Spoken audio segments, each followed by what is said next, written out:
నమస్తే, నేను విజయారెడ్డి. ఎస్, తెలంగాణ రాష్ట్రంలో అన్ని రంగాల అభివృద్ధి కూడా కుంటూ పడిపోయిందని మాట్లాడుకుంటూ ముందుగా మనం ఎక్కువగా ఎవ్వరి నోట్లో విన్నా కూడా రియల్ ఎస్టేట్ ఎట్లుంది అని అడుగుతారు. ఏ ఇద్దరు కలుసుకున్నా కూడా హైదరాబాద్ ఇల్లు కొనాలా కొనొద్దా, అసలే హైడ్రా ఉందని చెప్తున్నారు. ఈ హైడ్రా వల్ల ముప్పేముంది, ఏ అపార్ట్మెంటు ఎఫ్టీఎల్లో ఉంది, లేకపోతే ఏ ఇల్లు బఫర్లో ఉందో ఎవ్వరికీ తెలియని వైనము. సో ఇందులో చాలా కన్ఫ్యూజ్ అవుతున్నారు. ఇంతకీ రియల్ ఎస్టేటు పుంజుకుందా లేకపోతే దివాలా తీసిందా? అంటే ప్రభుత్వానికి సంబంధించిన కొన్ని మీడియా చూస్తేనేమో బాగా దూసుకుపోతుంది రియల్ ఎస్టేట్ అంటారు. కానీ ఇక్కడ ఆ బిజినెస్ చేసే వాళ్ళు కానీ సామాన్యులు కానీ పోనీ ఇంత భూములు అమ్ముకోవాలనుకున్న కష్టమో నష్టమో పెళ్ళికో చదువుకో భూములు అమ్ముకోవాలన్న వాళ్ళు కూడా ఇబ్బంది పడుతున్న వైనం ఉంది. ఎందుకంటే ధర లేక. నిజంగానే రియల్ ఎస్టేట్ కుప్పగూలిందా? 2024 ఎట్లా ఉంది?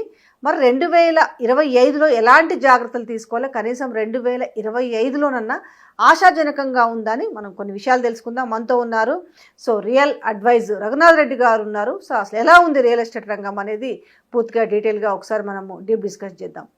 నమస్తే సార్. నమస్తే మేడం. యా, రియల్ ఎస్టేట్ చాలా మంది జీవితాలు దాని మీద డిపెండ్, అంటే ఇండైరెక్ట్గా డైరెక్ట్గా దాని మీద డిపెండ్ అయ్యి దాని మీదనే ఆధారపడి ఉంటాయి కదా. దాని మీద బిజినెస్ చేసుకుంటున్నాం, లేకపోతే తిరిగి అమ్ముకుంటున్నాం, లేకపోతే సెకండ్ హ్యాండ్, ఇవన్నీ కూడా సెకండ్ సేల్స్ ఇవన్నీ ఉంటాయి కదా. అసలు ఎట్లుంది ఇప్పుడు రియల్ ఎస్టేట్? ఇప్పుడు మేడం, మనం ఇదివరకు కూడా ఇంటర్వ్యూస్లో చాలా చెప్పామండి. రియల్ ఎస్టేట్ అనేది ఏంటి, ఒక ఆప్షన్ మాత్రమే. ఇప్పుడు రియల్ ఎస్టేట్ అనేది ఎప్పుడైనా ఒక కస్టమర్ ఇన్వెస్ట్ చేయాలనుకున్నప్పుడు ఏం చేస్తాడంటే, అతను ఒక ఇల్లు కావాలా, ఒక ప్లాట్ కావాలా, అది లైఫ్ టైం ఇన్వెస్ట్మెంట్ అండి. చాలామంది ఒకటి కొనుక్కోవడమే కష్టమైన పరిస్థితులు ఉన్నాయి. అలాంటప్పుడు 2-3 కొనడం అనేది ఇప్పుడు కోవిడ్ తర్వాత కనుమరుగైపోయింది. కారణాలు ఏంటంటే బయింగ్ పొటెన్షియల్ అనేది లేదు. అంటే ఒక వ్యక్తికి 50,000 శాలరీ అనుకోండి, దానికి కొనాలంటే 20% 30% హైక్ ఉంటేనే కదా. శాలరీలో 50%, మోర్ దెన్ 50% ఎక్స్పెండిచర్కి వెళ్తున్నప్పుడు ఆయన సేవింగ్స్ అనేది 20-30% పెట్టుకుంటాడు. అది ఎప్పుడైతే ఎస్కలేషన్ లేనప్పుడు బయింగ్ పొటెన్షియల్ కూడా పడిపోయింది. ఈ బయింగ్ పొటెన్షియల్ ఎప్పుడైతే పడిపోయిందో కన్జ్యూమర్ కొనడం అనేది తగ్గిపోయింది. దీనికి కారణాలు చాలా ఉన్నాయి. మీరు రియల్ ఎస్టేట్ పాయింట్ ఆఫ్ వ్యూలో తీసుకుంటే గత 10 సంవత్సరాల్లో కూడా అది సస్టైన్డ్ గ్రోత్ అనేది లేదండి. ఒక ప్రోడక్ట్ ఉంటుంది, ప్రోడక్ట్ని మనం అమ్మాలనుకున్నప్పుడు దానికి ఒక ఎక్స్ ప్రైజ్ ఉంటుంది. దానికి ఒక 1 ఇయర్ తర్వాతనో 2 ఇయర్స్ తర్వాతనో ప్రైజ్ ఎస్కలేట్ అవుతుంది న్యాచురల్గా. కానీ అలా లేకుండా ఏమైపోయిందంటే ఇది 100% 200% హైప్ క్రియేట్ చేయడం జరిగింది. ఇలా హైప్ క్రియేట్ చేసినప్పుడు ఏమవుతుందంటే అఫోర్డబిలిటీ తగ్గిపోతుంది. ఫర్ ఎగ్జాంపుల్, ఒక ప్రోడక్ట్ లాంచ్ చేయాలంటే ఒక 2 కోట్ల రూపాయల అపార్ట్మెంట్ అనుకోండి. ఫర్ ఎగ్జాంపుల్, ఒక 1000 అపార్ట్మెంట్లు కట్టాడు. దాన్ని లాంచ్ చేయాలంటే అతను ఒక ఫీజిబిలిటీ స్టడీ చేయాల్సి ఉంటుంది. ఫీజిబిలిటీ స్టడీ ఏంటి, ఎవరికి అమ్మాలి, ఎవరు కొంటారు, ఈ సెగ్మెంట్ ఏంది, నేను ఎవరిని టార్గెట్ చేయాలని అది చేయాల్సి ఉంటుంది. ఈ ప్రాపర్ రీసెర్చ్ అనేది రియల్ ఎస్టేట్ ఇండస్ట్రీ దగ్గర లేకుండా పోయింది. ఎవరి ఇష్టం ఎవరి దారి వారిదే అన్నట్టు కడుతున్నారు. ఒక ఆయన హై రైజ్ 30 అంతస్తులు కడతాడు, ఒక ఆయన 50 కడతాడు, ఒక ఆయన 70 కడతాడు. దీనికి ఎవరిది బ్లేమ్ చేయాలి? మనము బిల్డర్స్నే బ్లేమ్ చేయాల్సి ఉంటుంది ఫస్ట్. అంటే పర్మిషన్స్ వస్తున్నాయి కదా. ఇప్పుడు సపోజ్ ఇప్పుడు మనకు ఎంత 56 హైదరాబాద్ మీరు ఎంతైనా కట్టుకోవచ్చు, అన్లిమిటెడ్ ఎఫ్ఎస్ఐ కాబట్టి ఎంతైనా కట్టుకోవచ్చు. ద స్టాండర్డ్ ఇస్ నో, మీరు 70 అంతస్తులు కట్టొచ్చు, 80 అంతస్తులు కట్టొచ్చు. అన్లిమిటెడ్ ఎఫ్ఎస్ఐ అంటే దానికి హై రేజ్కు దానికి అన్లిమిటెడ్ అనమాట, దానికి రెస్ట్రిక్షన్ లేదు. కాబట్టి మీరు ఆ నామ్స్ ప్రకారంగా ఫ్లోర్ ఇండెక్స్ ఏదైతే ఉంటుందో అది వదిలేసుకుంటూ, సెట్ బ్యాక్స్ వదిలేసుకుంటూ మీరు ఎంతైనా కట్టొచ్చు. మీకు పర్మిషన్స్ వస్తాయని మీరు అన్నారు. పర్మిషన్స్ వస్తాయంటే మీరు పర్మిషన్ ఇస్తున్నారని నేను కడితే మరి నేను అమ్మగలనా లేదా అని చూసుకోవాలి కదండి. కానీ ఏదో ఒకటి చేసి అమ్ముతున్నారు కదా. ఆల్మోస్ట్ ఇప్పుడు ఇవాళ ఇంతకుముందు ఒక 60-70 లక్షలు 80 లక్షలు కోటి పెడితే ఒక ఫ్లాట్ వస్తుంది అనేది ఒకటి ఉండేది. ఒక 3 బెడ్రూమ్ ఫ్లాట్ ఒక 1600-1700 లేదంటే ఒక 2000 స్క్వేర్ ఫీట్ వచ్చేది. బట్ ఇప్పుడున్న పరిస్థితులలో ఒక 3-3.5 కోట్లు పెడితే కానీ హై రేజ్లలో ఫ్లాట్ వచ్చే పరిస్థితి లేదు. నిజంగా అంత పెట్టడం సబబేనా? రేపు ఫ్యూచర్లో 3.5 పెట్టడానికి 10 కోట్లు వస్తాయా? ఎంత పెరిగినా కూడా ఒక 3.5 నిజంగానే 3.5 కోట్ల వాల్యూడ్ కాదు. అలాంటిది రేపు దానికి ఏం ఆశించవచ్చు? ఇంకా ఇది పూర్తిగా అన్బయాస్డ్ అండి. ఇది పూర్తిగా రాంగ్ కాన్సెప్ట్. ఇప్పుడు మీరు అనుకుంటున్నారు 3.5 కోట్లు పెడితే అది 10 కోట్లు అవుతుందా, ఇది ఎందుకయింది అనేటువంటి క్వశ్చన్లో దీనికి ఏంటంటే ఎప్పుడైతే ల్యాండ్ వాల్యూస్ పెరిగిపోతాయో అప్పుడు కాస్ట్ కూడా ఎస్కలేట్ అవుతుంది. ల్యాండ్ వాల్యూస్ ఎందుకు పెరిగినాయండి? ఈరోజు తీసుకుంటే మీకు ల్యాండ్ కాస్ట్ ₹1,00,00,000 ఉన్నటువంటి ల్యాండ్ ఎక్కడైతుందో అది 50కి 40కి కూడా కొనే నాదు లేడు కదా. అంటే ఇట్స్ అన్ ఆర్టిఫిషియల్ హైప్ అన్నట్టు. ఇప్పుడు 100 కోట్లకి ఎకరం పోయిందండి ఆక్షన్లో. 100 కోట్ల ఎకరం ఉందా అంటే అర్థం ఏంటి?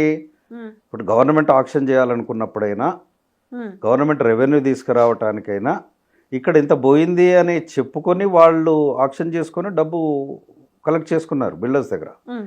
మనం చేసిన ఇదివరకు ఇంటర్వ్యూలు కూడా చెప్పాం, 500 మంది బిల్డర్లు ఈఎంఐ ₹2,00,000 ఈఎండి అది కడతారు కదా ఫస్ట్, 2 lakhs or 5 lakhs, అది వదిలేసుకున్నారు అసలు. దాని అర్థం ఎందుకు అంటే అది కట్టలేని పరిస్థితి. వాళ్ళకు కూడా తెలుసు అన్నమాట, ఇది అంత రేటు లేదు, 20 కోట్లు 50 కోట్లు లేదు అనేది వాళ్ళకి తెలుసు. కాకపోతే ఎలా ఉంటుందో మూమెంట్ చూద్దామనే విధంగా పోయారు. కాబట్టి అది బ్యాక్ ఫైర్ అయింది కదా అది. కాబట్టి ఏం చేస్తున్నారు మీరు అన్నట్టు ₹1,00,00,000 అపార్ట్మెంటు యాక్చువల్గా వ్యాలిడేట్ చేస్తే కాస్ట్ ఆఫ్ కన్స్ట్రక్షన్ కానీ ల్యాండ్ కాస్ట్ కానీ ఆ లొకేషన్ బట్టి చూస్తే అంత ఉండదండి. నాకు తెలిసి 30-40% తగ్గుతుంది. కానీ అయినా కొంటున్నారు కదా. లేదండి, ఇప్పుడు మీకు apartments more than 5 lakh apartments are waiting for sale. ఎక్కడ కొంటున్నారు చెప్పండి? 5 లక్షలు 5 లక్షల చిల్లర ఉన్నది. ఇప్పుడు కమర్షియల్ స్పేసెస్ తీసుకోండి, ఒక్కొక్కరు 1 million, 2 million, 5 million కమర్షియల్ స్పేస్లు కడుతున్నారు. అది ఎక్కడ ఆక్యుపెన్సీ వచ్చిందండి? ఇప్పుడు రియల్ ఎస్టేట్ అంటేనండి అందరు రాంగ్ కాన్సెప్షన్లో ఎలా ఉంటున్నారంటే real estate it's not everybody's cup of tea. అందరూ కొనలేరండి అది, కొందరే కొనగలరు. దానికి అఫోర్డబిలిటీ ఉండాలి, అఫోర్డబిలిటీ లేదు. రెండో పాయింట్ ఏంటి, మీరు ఎస్కలేట్ చేసినారు ప్రైస్. చేసినప్పుడు ఎట్లా కొంటాడు కస్టమరు? అది బిల్డర్స్ కూడా తెలుసు కదా. ఇప్పుడు కాన్సెప్ట్లో ఇప్పుడున్న పరిస్థితులలో ఇప్పుడు సపోజ్ పెద్ద పెద్ద పేర్లను చెప్పుకునేవి హై రేజెస్ ఏవైతున్నాయో ఇప్పుడు ఒకటి ఫినిష్ అవ్వడానికి 3 to 5 years అనుకున్నాం, 3 to 4 to 5 years మధ్యలో ఇస్తాడు. ఈ స్టార్టింగ్లో తీసుకున్న వాళ్ళకి ఏమవుతుందంటే తక్కువ వస్తుంది. బుక్ చేసుకున్నప్పుడు ఒక 6,000, 7,000, 8,000, 9,000 స్క్వేర్ ఫీట్ అంటే దాని లొకేషన్ బట్టి, వాళ్ళ కట్టడాన్ని బట్టి, వాళ్ళు ఇచ్చే అమ్యూనిటీస్ని బట్టి దాని తర్వాత పెరుగుతుంది. కాబట్టి వాళ్ళందరూ కూడా ముందే బుక్ చేసుకుంటారు కదా. ఇక్కడ ఖాళీగా ఉంటున్నాయా నిజంగా? అంటే మీరు చెప్తున్నారు. ఇప్పుడు ఏమైపోయిందంటే బిల్డర్స్ కూడా ఎలా ఉంటుందంటే ఒక ఎక్స్ బిల్డర్ ఉన్నాడండి, ఒక రిపీటెడ్ బిల్డర్ 1000 అపార్ట్మెంట్లు అనగానే ఏం చేస్తాడు, నాయి మొత్తం అయిపోయినాయి 50% అయిపోయినాయి అని చెప్తాడు. అంతేగాని ఇప్పుడు సేల్ అనేది ఎలా జరుగుతుందంటే మీ దగ్గర ఏ బిల్డర్ అయినా కానీ ఫండా ఇన్ రియల్ ఎస్టేట్ ఎలా ఉంటుందంటే నేను ఒక ప్రోడక్ట్ లాంచ్ చేస్తున్నానంటే ఒక 30% సేలు, 100లో 30 అపార్ట్మెంట్లు వితౌట్ ఎనీ అడ్వర్టైజ్మెంట్ నా ప్రీవియస్ కస్టమర్సే కొనుక్కోవాలి అఫోర్డబిలిటీ బట్టి. మిగతాది మీరు మార్కెట్ చేసుకుంటారు, XYZ చేసుకుంటారు, అమ్ముకుంటారు. కానీ అందులో అమ్ముడు పోయినాయే తక్కువ కదా. ఇప్పుడు దాన్ని బట్టి మనం చూస్తే సరే మీరు అన్నారు అమ్ముడు పోతున్నాయి అంటున్నారు, మీరు రిజిస్ట్రేషన్స్ ఎందుకు తగ్గినాయి చెప్పండి? అసలు గవర్నమెంట్ రెవెన్యూలో 25 to 28% is coming from real estate industry. Tax రూపకంలో కానివ్వండి, రిజిస్ట్రేషన్ మూలంగా ఇవ్వండి, అప్రూవల్స్ ఛార్జెస్ మూలంగా కానివ్వండి, whatever it is. Income tax వాళ్ళకు కూడా రెవెన్యూ సోర్స్ అదే కదా మెయిన్. ట్యాక్స్ కూడా పేయర్స్ వాళ్ళే కదా. అలాంటప్పుడు రిజిస్ట్రేషన్స్ ఎందుకు తగ్గాయి? రిజిస్ట్రేషన్ ఆఫీస్లో మల్కాజిగిరి, మేడ్చల్ తీసుకోండి, రంగారెడ్డి తీసుకోండి, పర్ డే 100-150 రిజిస్ట్రేషన్స్ అయినా ఈరోజు కనీసం 15, 20, 30 కంటే ఎక్కువ అవ్వట్లేదు. ఎందుకంటారంటే బయింగ్ లేదు కదా. మీరు అమ్మినరని మీరు చెప్తున్నారు, రిజిస్ట్రేషన్ అవ్వట్లేదు. ఏది నమ్మాలి ఇప్పుడు మనము? డేటా బట్టి నమ్మాలి కదా, సబ్జెక్ట్ టు కరెక్షన్. సరే, ఇప్పుడు మనం ఒకవేళ అనుకుందాం, మీరు అన్న లెక్క ప్రకారం చూసుకున్నా కూడా చాలా హ్యూజ్ ఆఫ్ ఫ్లాట్స్ ఈరోజు ఖాళీగా ఉన్నాయి. వాళ్ళు కూడా రెడీ టు సేల్ అన్నట్టుగా ఉన్నారు. మరి అలాగని పోనీ తక్కువ ధరకి ఏమని ఇస్తున్నారంటే అది లేదు కదా. పోనీ కస్టమర్ ఇదే అడుగుతారు, మీరేం మస్తుగా చెప్తారు కానీ పోయి మేము కొనాలనుకుంటే ఎవడు కూడా తక్కువ రేట్లకు ఇస్తాడు. ఏది చూసినా కూడా 2 కోట్లు, 3 కోట్లు, 4 కోట్లు, 5 కోట్లు తప్ప లక్షల్లో లేని పరిస్థితి కనిపిస్తుంది కదా అనే క్వశ్చన్ కూడా వస్తుంది. మీరు అన్నది పాయింటేనండి. ఇప్పుడు తక్కువకి ఎందుకు ఇవ్వట్లేదు అని అంటే ఎలా ఉంటుందంటే ఒక బిల్డర్ ప్లానింగ్ చేసినప్పుడు ఏమవుద్దంటే ఒక 4-5 ప్రాజెక్టులు వేస్తాడు. ఒక ప్రాజెక్ట్ తోటి ఉండదు కదా. 4-5 ప్రాజెక్టులు వేసినప్పుడు ఒక ప్రాజెక్ట్లో ఆయన 30% అమ్మగానే బ్యాంకు మార్టిగేజ్ చేస్తాడు. బ్యాంకు నుంచి, ఫైనాన్షియల్ ఇన్స్టిట్యూషన్స్ నుంచి ఫండింగ్ వస్తుంది. ఇది ఎప్పుడైతే అమ్ముతుండో అది కడుతూ ఉంటాడు. తర్వాత ఇంకో ప్రాజెక్ట్ లాంచ్ చేస్తాడు. ఆ కస్టమర్ షిఫ్ట్ అనేది జరుగుతూ ఉంటుంది అక్కడ. అయినప్పుడు ఏం చేస్తాడు, ఒక్కసారి ఆయనకి ఇన్వెంటరీలో ఇప్పుడు మీరు 5 ప్రాజెక్టులు 1000 అపార్ట్మెంట్లు అన్నప్పుడు ఒక్కొక్క దాంట్లో 200, 300 అమ్మినా కానీ మిగతా 600, 3000 అపార్ట్మెంట్లు స్టిల్ పెండింగే కదా.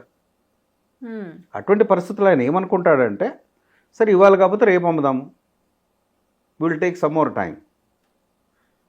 సీరియస్ బయర్స్ వస్తే ఈరోజు కూడా 500, 800 రూపాయలు, 1000 రూపాయలు తగ్గిస్తున్నారు. టుడే వీ హ్యావ్ ఇన్ఫర్మేషన్, తగ్గిస్తున్నారు. అంటే దీన్ని బట్టి ఏమవుతుందంటే, ఇటు political nexus, bureaucrat nexus,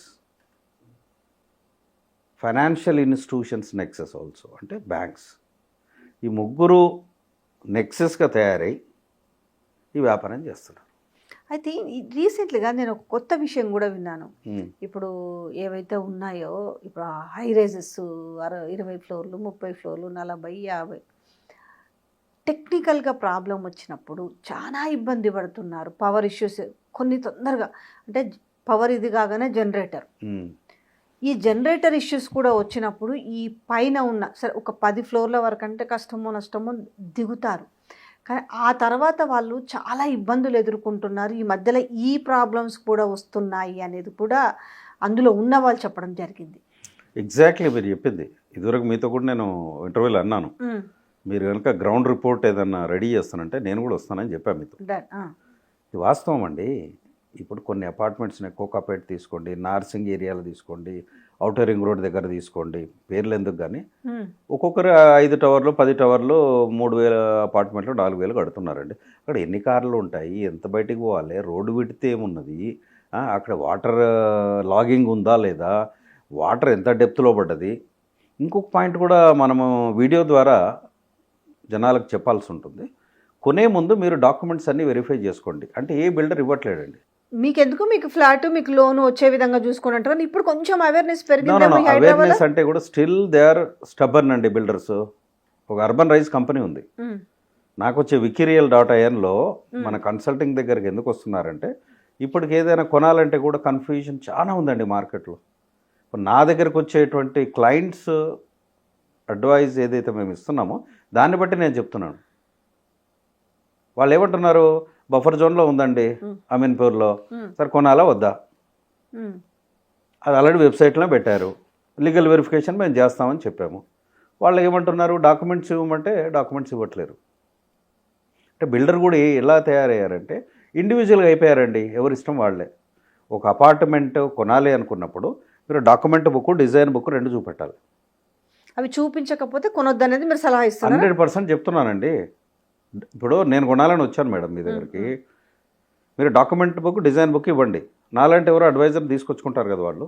document book in the sense మీకు ల్యాండ్ డాక్యుమెంట్స్ ఎలా ఉన్నాయి, మీరు దాన్ని లాయర్ రిపోర్ట్ ఎలా ఉంది, ఓకే, మీరు హెచ్ఎండికి సబ్మిట్ చేసినప్పుడు వాళ్ళు ఏం చేశారు, రేరా నెంబర్ ఏముంది, నెంబర్ కరెక్ట్ ఉందా లేదా, అవన్నీ మేము వెరిఫై చేస్తాం కదా.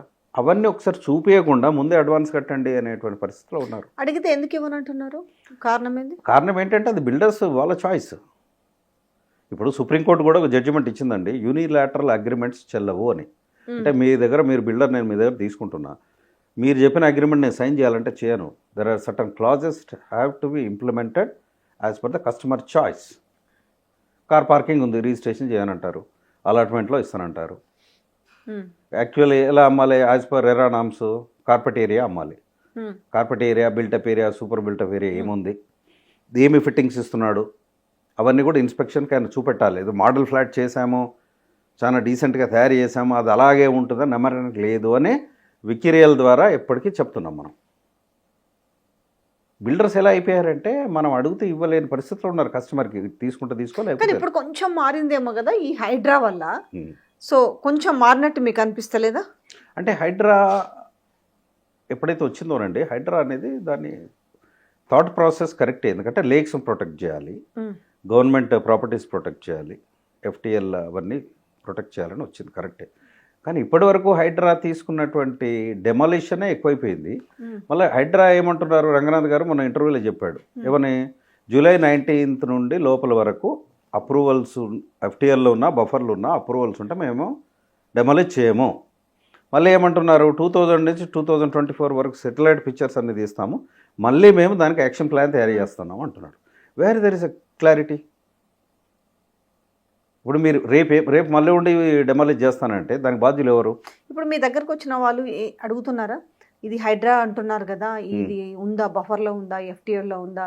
ఫస్ట్ మీ దగ్గరకు వచ్చిన వాళ్ళు అడిగే క్వశ్చన్స్ ఏమున్నాయి? అంటే ఒక ఫ్లాట్ కొనాలి, ఒక అపార్ట్మెంట్లో అనుకునే వాళ్ళు మా దగ్గరికి వచ్చే వాళ్ళు ఏమడుగుతున్నారు, ఈ హైడ్రా వచ్చిన తర్వాత ఇది ఎఫ్టీఎల్లో ఉందా, బఫర్లో ఉందా వెరిఫై చేయండి, లింక్ డాక్యుమెంట్స్ కూడా వెరిఫై చేయండి, అప్రూవల్స్ కరెక్ట్ ఉన్నాయా లేదో వెరిఫై చేయండి, ఇవన్నీ అడుగుతున్నారండి.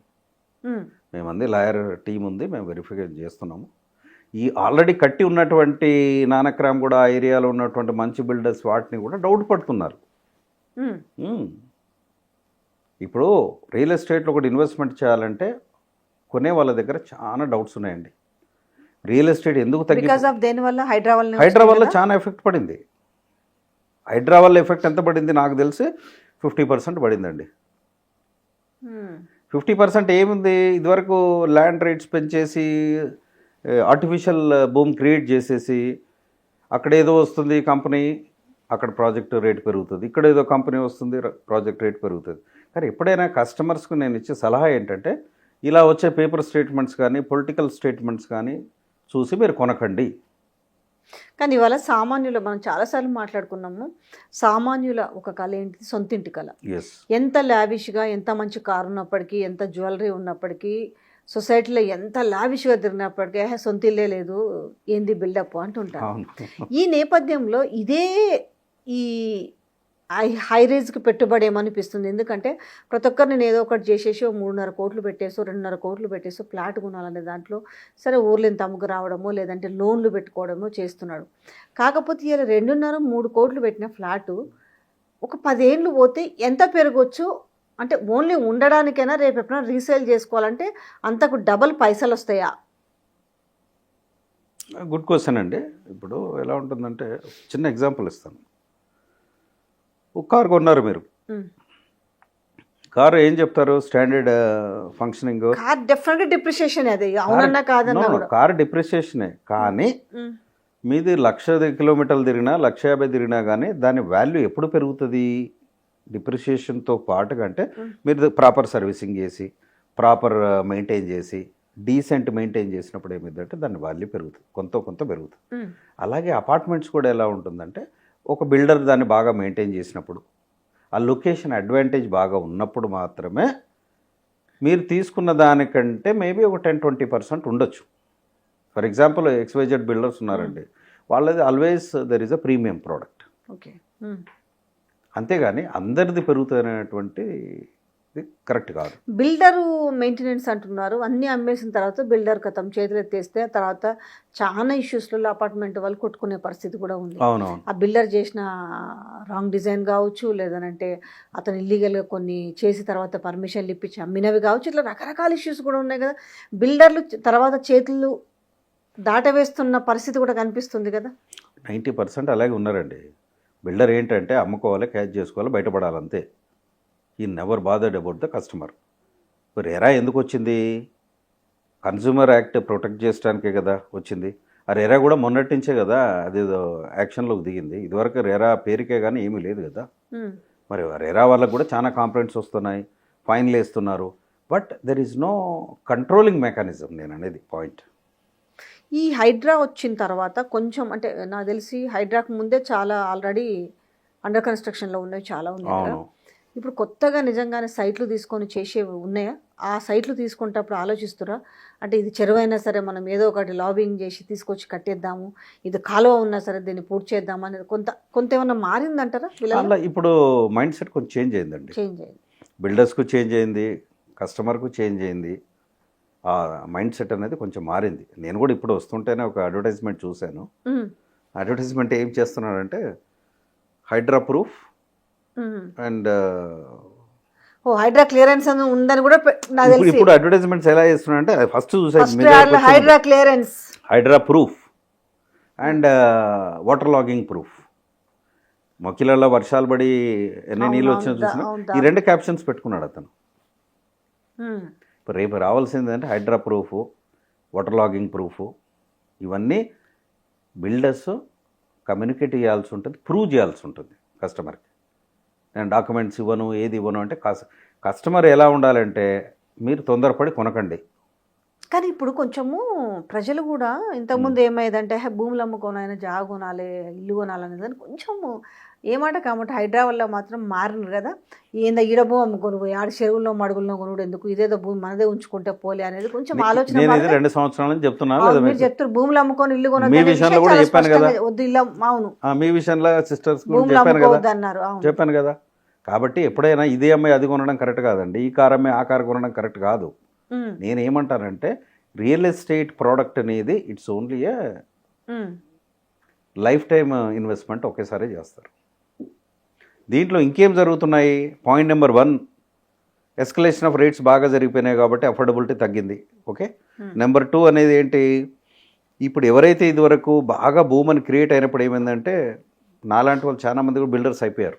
ఉమ్, అయిపోయి ఏం చేశారు, మీకు అడ్వాన్స్ ఇచ్చేసి ప్రీ లాంచ్ ఆఫర్స్ అని స్టార్ట్ చేశారు. అవును, ప్రీ లాంచ్ ఆఫర్స్ అని చెప్పేసి ఓకే, ఆ డబ్బులు కలెక్ట్ చేసుకొని ఆ డబ్బులతో కరెక్ట్ పని చేస్తే అయ్యేదే, కానీ దాన్ని మళ్ళీ డైవర్ట్ చేసి ఓకే వేరే దానికి డైవర్ట్ చేసి ఈ ప్రాజెక్టు ఇనిషియేట్ చేయకుండా మళ్ళీ ఏమైపోయినాయి, ఆ ల్యాండ్స్ని లిటిగేషన్లోకి వెళ్ళిపోయినాయి. సర్వే నెంబర్స్ కస్టమర్స్ వచ్చి అడుగుతూ ఉంటే పోలీస్ స్టేషన్లకు పోతూ ఉన్నారు.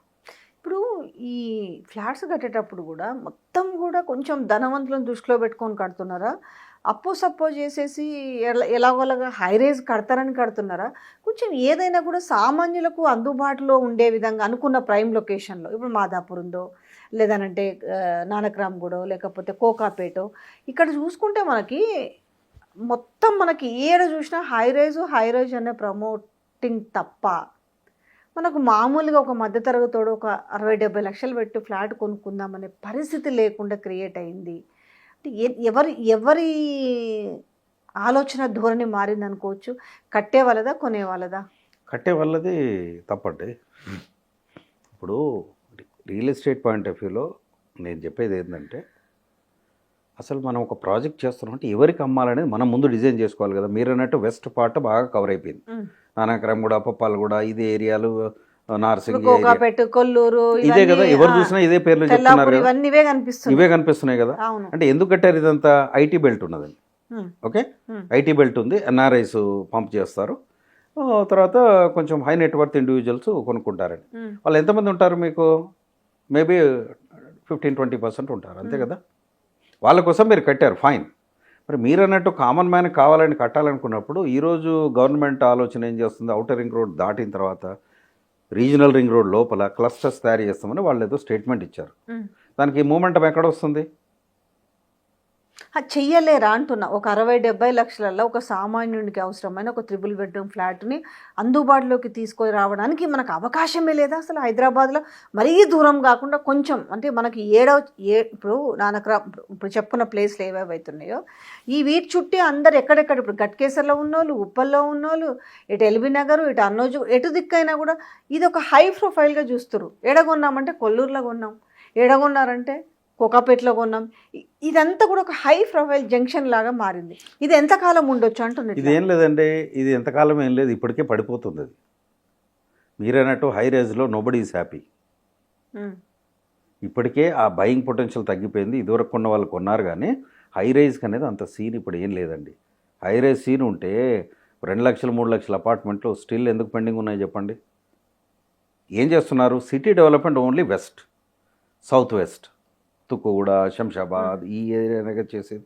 ఇప్పుడు మీకు కామన్ మ్యాన్కు ఎప్పుడైతే కావాలని మీరంటే బ్రహ్మాండంగా చేయొచ్చు. హైదరాబాద్లో ఎట్లా చేయొచ్చు? అవుటర్ రింగ్ రోడ్ దాటిన తర్వాత మీ క్లస్టర్స్ ఐడెంటిఫై చేసుకుంటే బ్రహ్మాండంగా చేయొచ్చు. మీకు ట్రాన్స్పోర్టేషన్ ఫెసిలిటీ పెట్టండి. మరి ఇదెందుకు బిల్డర్స్ ఎందుకు చేయట్లేదు? బిల్డర్స్ ఎందుకు చేయలేదంటే ఇప్పుడు వాళ్ళు రిలీజ్ అవుతున్నారు.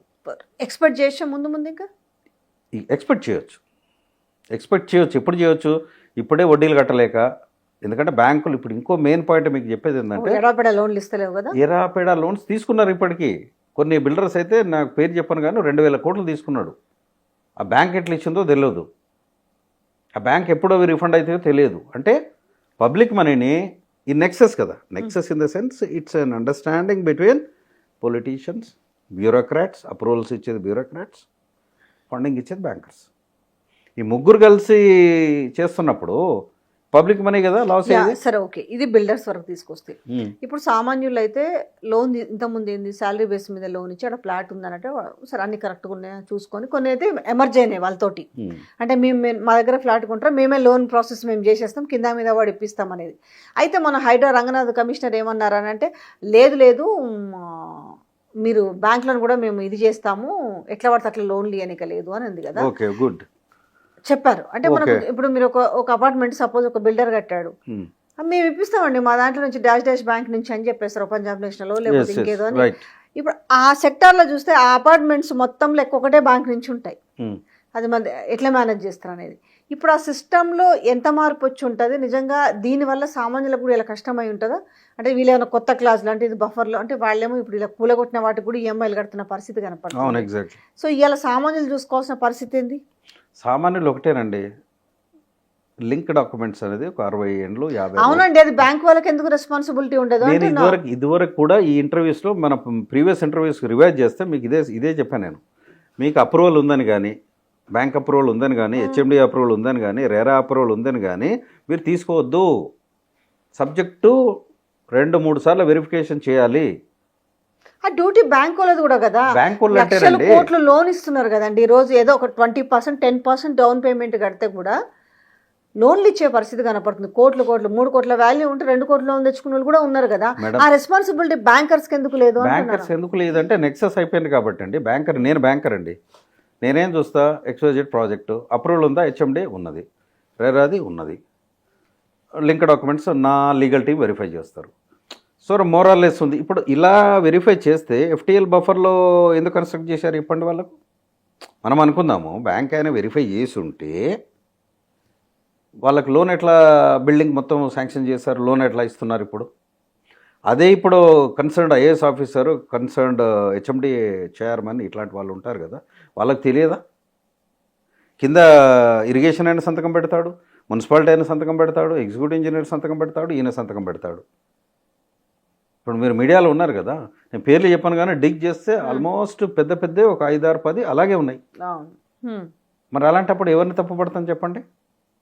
కాబట్టి ఇది it's nexus between 3 players. So ఇప్పుడు మీరు ఏం అడ్వైజ్ ఇస్తారు? అంటే ఇప్పుడు 2024లో జరిగిందంతా చూసినాము, హైడ్రా ఎంటర్ అయింది, నా తలాకుతలమైంది, పాపం పెద్దల సంగతి పక్కన పెడితే బడా బాబులది, మధ్యతరగతులు నష్టపోయారు, కూలిపోయిన శిథిలాలకు, కూలగొట్టిన శిథిలాలకు ఈఎంఐలు కడుతున్నారు. వాళ్ళది సొల్యూషనే కాలే వాళ్ళది. ఇంకా బ్యాంక్ కూడా కదా, మీ సాగు మీరు చావండి, నా ఈఎంఐ నాకు కట్టాలి. ఈ 2025లోకి రేపు కొత్తగా కొనుక్కునే వాళ్ళకి లేదనంటే ఇన్వెస్ట్ చేసే వాళ్ళకి మీరు ఇచ్చే అడ్వైజ్ ఏంది? మంచి క్వశ్చన్ అండి. ఇప్పుడు 25లో ఏం జరగబోతుందో కూడా చెప్తాను మీకు నేను. చెప్పండి, ఏం జరగబోతుంది? ఇప్పుడు ఏమీ మారదండి. ఇప్పుడు ఇన్వెంటరీ చాలా ఉంది, ఓకే, లాట్ ఆఫ్ సప్లై ఉంది. ఇది అమ్ముకోవాలంటే నాకు తెలిసి ఇంకా 5 ఏళ్ళు పడుతుంది. ఓహో, ఇప్పుడు ఉన్నది లిక్విడేట్ చేయాలంటే, నేను అమ్ముకోవాలంటే 5 ఏళ్ళు పడుతుంది మినిమం, డేటా కనుక తీస్తే as per registrations. Government revenue కూడా తగ్గిపోయింది. ఓకే, నేననేది ఏంటంటే ఉన్నదానికి మీరు ఏం చేయండి, బిల్డర్సు ఒక పాలసీ మ్యాటర్ మీరే తయారు చేసుకోండి, గవర్నమెంట్తో అవసరం లేదు. ఉన్న దాంట్లో మనం అమ్ముకోవాలి, 2,000 రూపాయలు స్క్వేర్ ఫీట్కి ప్రాఫిట్ వచ్చేది 300 పెట్టుకోండి, తగ్గియండి, మీరు ఎలాగోలా బయటపడండి. నెంబర్ 2 ఏంటంటే, మీరు ఒక గైడ్లైన్స్ ఫామ్ చేసుకొని ఏం చేయాలి, రేపు మనము వేరే ప్రోడక్ట్ లాంచ్ చేయాలి, తక్కువలో లాంచ్ చేయాలి, అఫోర్డబుల్ వాళ్ళకి లాంచ్ చేయాలన్నప్పుడు మీరు వేరే ఏరియా చూసుకోండి. ఇప్పుడు నీకు వరంగల్ హైవే లేదా, అవుటర్ రింగ్ రోడ్ చుట్టూ ఎంత ఉందండి ల్యాండ్, అక్కడికి వెళ్ళి మీరు ఇన్ఫ్రాస్ట్రక్చర్ డెవలప్ చేసుకొని అక్కడ మీరు కన్స్ట్రక్షన్ స్టార్ట్ చేయండి. అంటే అక్కడ ఐటీ కంపెనీస్ పెద్దగా లేవు కదా, ఐటీ అక్కడికి వచ్చేస్తే అది కూడా దీంతో పాటుకి ఇది డెవలప్ అవుతుంది. ఒకటండి, ఐటీ అని పట్టుకొనే ఇప్పుడు మొత్తము అయిపోయింది. ఇప్పుడు ఏదైనా ఒకదాన్ని పట్టుకొని ఐటీ మీద బిజినెస్ చేస్తే ఇట్లే ఉంటుందండి.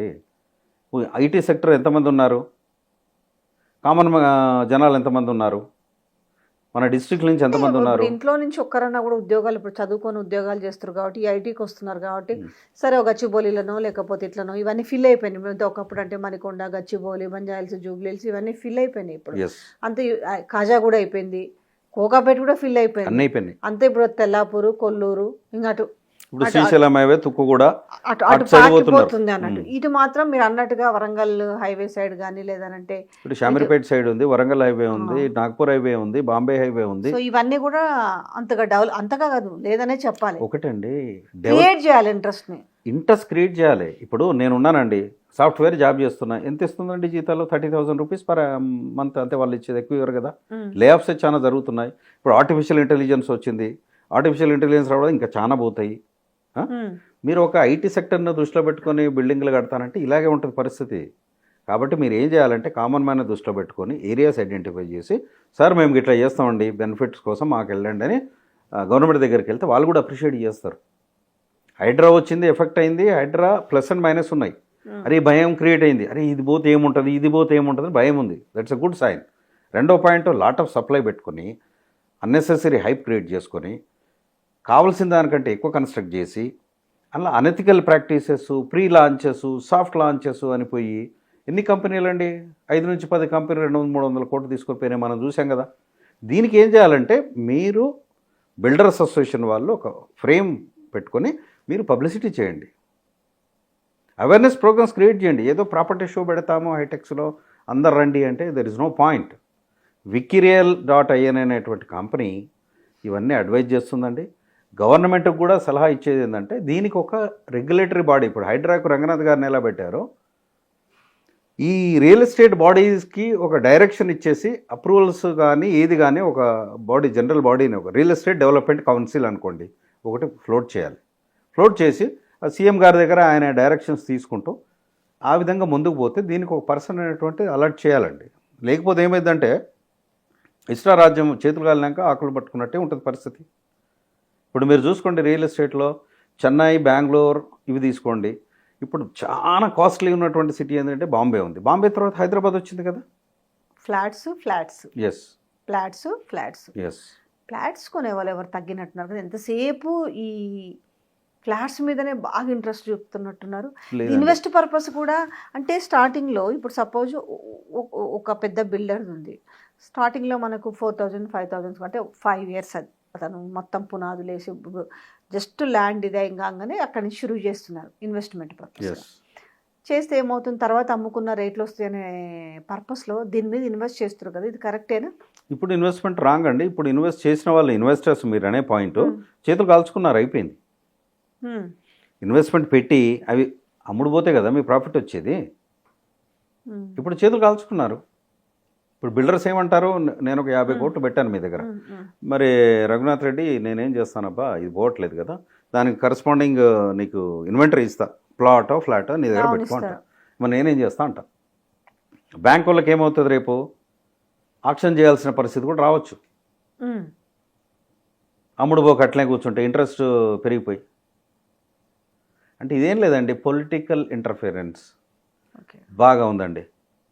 100కి 100 బాల్ ఉంది. ఎట్లా అంటే వీళ్ళు అప్రూవల్స్ ఎట్లా ఇచ్చారు, మీరు చెప్తేనే కదా ఐఏఎస్ ఆఫీసర్ సైన్ చేసింది.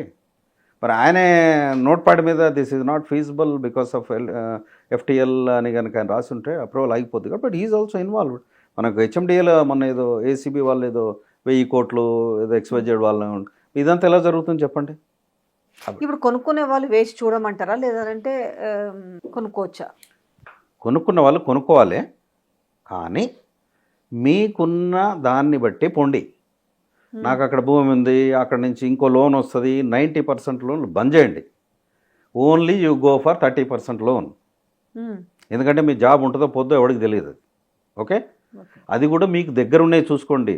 Never depend on the west. High range జోలికి అసలే పోకండి. మీకున్న దగ్గర 20 కిలోమీటర్లు అయినా పర్వాలేదు, రీజనబుల్ బిల్డర్ ఎవరైనా ఉంటే మీరు ఐడెంటిఫై చేసుకోండి. వికిరియల్ను కన్సల్ట్ చేయండి. Vikirial will come and inspect the property, will legally verify also, మీకు గైడ్ చేస్తుంది ప్రాపర్గా. అంతేగాని తొందరపడి కొనొద్దండి. ఇంకో పాయింట్ ఏంటంటే మీరు ల్యాండ్స్ మీద ఇన్వెస్ట్ చేయండి.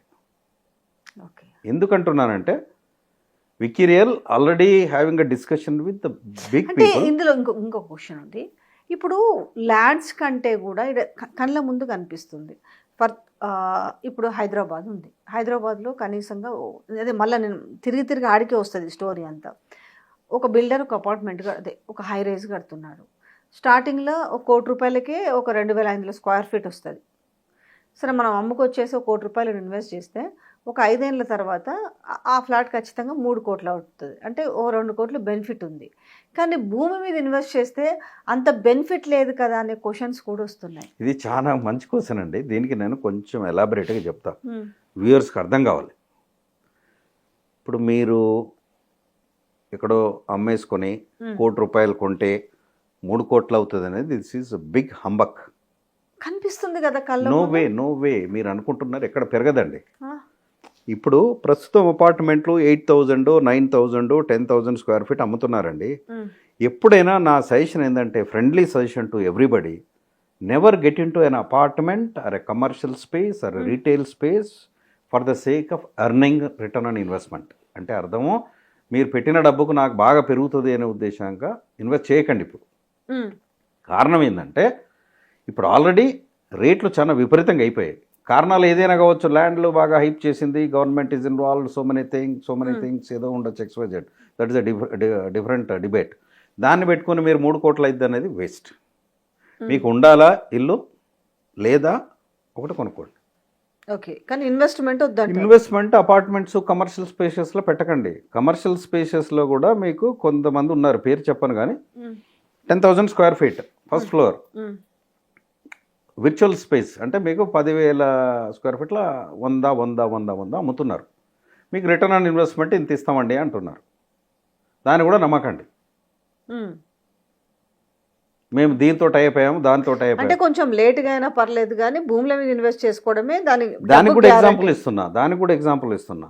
భూమి మీద పెట్టుబడి ఎప్పుడైనా లాభము. కారణం ఏంటంటే, మీరు 1 కోటి రూపాయలది పెట్టి కొన్నప్పుడు 9% ఇంట్రెస్ట్, 8% బ్యాంక్ ఇంట్రెస్ట్ కడుతూ మీరు అది లోన్ తీసుకొని కట్టినప్పుడు మీకు మళ్ళీ ఈ ఎప్పుడైతే ఇంట్రెస్ట్ పేమెంట్ ఏదైతే ఉంటుందో, ఆల్మోస్ట్ మీరు క్లోజ్ అయ్యే వరకు ఎంత అవుతుంది తెలుసా? 5 ఇయర్స్కి ఆల్మోస్ట్ మీరు తీసుకున్న దానికి మోర్ దెన్ డబుల్ అవుతుంది. ఇంట్రెస్ట్ పేమెంటే ఎక్కువ ఉంటుంది క్యాలిక్యులేషన్స్. కాబట్టి మీకు అక్కడ వచ్చేటువంటి పెరుగుదల అనేది ఈ ఇంట్రెస్ట్తో కంపేర్ చేస్తే ఏముండదు. కాబట్టి ల్యాండ్ రేట్స్ ఏంటంటే, ల్యాండ్ అనేది ఎప్పుడైనా మీకు you can do community farming, you can do some corporate activity, you can do eco tourism projects are coming up. There are so many companies. మీకు కావాలంటే కూడా Vikirial will guide you for identifying the properties and we will maintain that properties also. నేను ఇన్వెస్టర్స్కి చెప్పేది ఏంటంటే, దీన్ని పంపు చేయకండి real estate మీద, చాలు. అర్థమైంది. You never do the mistake.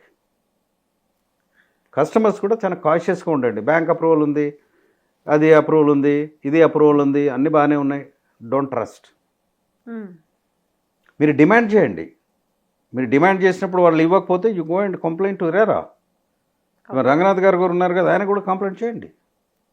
So వీళ్ళు అడిగిన డాక్యుమెంట్స్ వాళ్ళు చూపించకపోతే డెఫినెట్గా కంప్లైంట్ చేయండి.